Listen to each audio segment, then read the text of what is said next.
શબ્દ જ્યાં સુધી આપણા મોઢામાંથી ન નીકળ્યો હોય ત્યાં સુધી આપણે શબ્દના માલિક છીએ. પણ શબ્દ જેવો એકવાર રિલીઝ થઈ ગયો, મોઢામાંથી બહાર નીકળી ગયો, પછી શબ્દ આપણો માલિક છે. પછી એ શબ્દ આપણું ભવિષ્ય નક્કી કરે.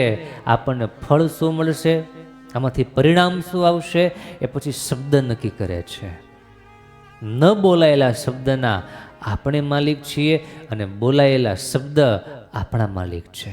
માટે વિચારીને યાર ઉચ્ચાર વાણી.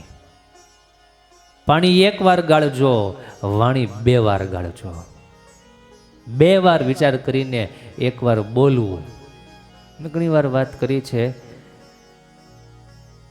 સર્પને જીભ 2 પણ બોલે કાંઈ નહીં. માણાને જીભ 1 પણ મૂકે કાંઈ નહીં.